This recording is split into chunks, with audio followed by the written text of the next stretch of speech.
Hey everyone, and welcome back to our channel. I'm Sarah. And I'm David. Today, we're tackling a question we get all the time. I've been studying English for years, but I still can't speak fluently. What am I doing wrong? If that sounds like you, trust me, you are not alone. It's such a common feeling, but the good news is it's completely solvable.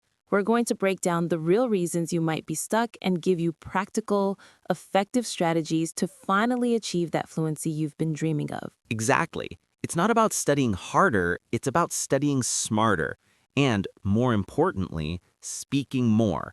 So grab a notebook and let's get started on your journey to fluent English. Let's kick things off with the biggest hurdle most learners face, the fear of making mistakes. So many people know the grammar, they know the vocabulary, but when it's time to speak, their mind just goes blank. It's a classic case of perfectionism paralysis. You're so afraid of saying something wrong, sounding unnatural, or having someone not understand you that you end up saying nothing at all. Sound familiar? This fear is the #1 enemy of fluency. It really is. You have to reframe how you think about mistakes. Mistakes aren't failures, they're data points. Every error you make is a signpost showing you what you need to work on. The most fluent speakers didn't get there by being perfect from day one. They got there by making thousands of mistakes and learning from every single one. Think about it this way. When a baby is learning to talk, do they worry about perfect grammar? No, they just babble and try, and eventually words form. You need to adopt that same mindset. Give yourself permission to be imperfect. Your goal right now isn't perfect English, it's communication. Exactly. If someone understands what you're trying to say, even if you use the wrong tense or preposition, that's a win. So our first and most important piece of advice is to embrace your mistakes. Laugh at them, learn from them, and keep talking. Which brings us to our next point. You're probably not speaking enough. You can't learn to swim by reading books about swimming. You have to get in the water. It's the same with language. You can't become a fluent speaker just by studying textbooks and grammar apps. This is the passive versus active learning problem. Reading, listening to podcasts, watching movies, those are all fantastic and necessary passive activities. They build your comprehension and vocabulary. But fluency is an active skill. It's a muscle that you have to exercise, and the exercise is speaking. A lot of people say, but I have no one to practice with. We hear you, and it's a valid challenge. But there are so many solutions now. First, language exchange apps are a game changer. You can find native speakers who want to learn your language, and you can practice with them for free. Another great technique is simply talking to yourself. I know it sounds a bit strange, but it works. Describe what you're doing as you cook dinner. Okay, now I'm chopping the onions. I need to be careful not to cut my fingers. Or summarize a movie you just watched out loud. That's a brilliant tip. It gets your mouth used to forming English words and sentences without the pressure of a conversation partner. You can also try shadowing.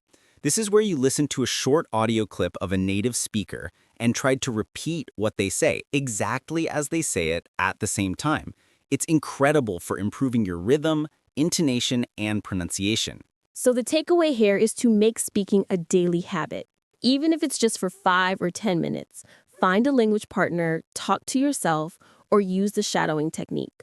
The more you use the language actively, the more natural and automatic it will become. Okay, let's talk about how you're learning. Are you still trying to translate everything from your native language in your head? If so, that's a major roadblock to fluency. Oh, absolutely. When you're constantly translating, you're doing double the mental work. You have to think of the sentence in your language, translate each word, figure out the correct grammar in English, and then say it. By the time you've done all that, the conversation has moved on. Fluent speakers don't translate, they think in English. But how do I start thinking in English, you ask? It's a gradual process. Start small. Begin by naming objects around you in English.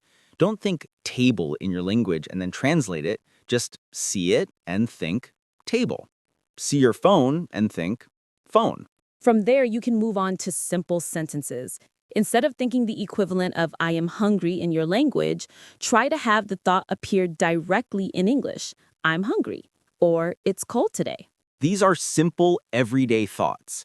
Another powerful method is to change the language settings on your phone, your computer, and your social media apps to English. This immerses you in the language in a very practical way. You'll be forced to understand and think in English to get things done. And when you learn a new word, don't just learn its translation. Try to learn its definition in English. Use an English to English dictionary. This builds connections between English words in your brain, creating a network that allows you to think directly in the language instead of always referring back to your native tongue. This is probably the most challenging shift to make, but it's also the most rewarding. Once you start thinking in English, your speaking will become faster, more natural, and infinitely more fluid. All right, our fourth point is about focusing on the right things. Many learners get obsessed with learning thousands of obscure vocabulary words or mastering every complex grammar rule. But fluency isn't about knowing everything. It's about being able to use what you know effectively. That's the Pareto principle, or the 80-20 rule applied to language. Roughly 20% of the vocabulary and grammar will cover 80% of everyday conversations. Are you focusing on that core 20%? Think about it. How often do you really need to use the past perfect continuous tense in a casual chat? Instead of memorizing long lists of random words, focus on chunks or phrases. These are groups of words that native speakers naturally use together. For example, instead of learning the words look, forward, and to, learn the chunk look forward to. Yes, or phrases like by the way, on the other hand, I see what you mean, or how's it going? When you learn in chunks, you're not just learning vocabulary, you're learning grammar and natural sentence structure all at once. It makes speaking so much smoother because you can just pull out a whole phrase instead of trying to build a sentence from scratch. So pay attention to these chunks when you're listening to podcasts or watching shows. Write them down. Practice using them in sentences. This approach is far more efficient for building conversational fluency than just memorizing single words. Focus on communication, not perfection. Master the common phrases and structures first. Finally, let's talk about the missing ingredient for many learners: confidence. You can have all the knowledge in the world, but without the confidence to use it, it's useless. Confidence comes from practice and positive reinforcement. Every time you have a small, successful conversation in English, your confidence grows. That's why we emphasize starting small. Don't try to have a deep philosophical debate on your first day. Just try to order a coffee or ask for directions. And be realistic with your goals. You won't become fluent overnight. It's a marathon, not a sprint. Celebrate small victories. Did you understand a joke in a movie? Awesome. Did you successfully explain your opinion in a conversation?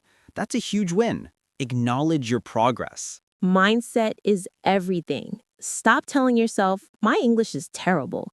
Start telling yourself, I am an English speaker who is improving every day. Positive self-talk makes a real difference. Your brain listens to what you tell it. Also, remember that people are generally kind. Most native speakers are happy to help you and are impressed that you're learning their language. They're not there to judge your grammar, they just want to communicate with you. So take a deep breath, smile, and just go for it. So, to wrap it all up, first, embrace mistakes as learning opportunities. Second, speak every single day, even if it's just to yourself. Third, actively work on thinking in English instead of translating. Fourth, focus on learning conversational chunks, not just individual words. And finally, build your confidence through practice and a positive mindset. If you consistently work on these 5 areas, you will break through that plateau. You will see a dramatic improvement in your ability to speak English fluently and confidently. It's not magic, it's a process, and you have the power to make it happen. We really hope these tips were helpful for you. The journey to fluency is unique for everyone, but these principles are universal. Start implementing them today, and you'll be amazed at how far you can go. Thanks so much for watching. If you found this video useful, please give it a thumbs up, and don't forget to subscribe to our channel for more language learning tips. And let us know in the comments which of these tips you're going to try first. We love hearing from you. Keep practicing, and we'll see you in the next video. Bye for now.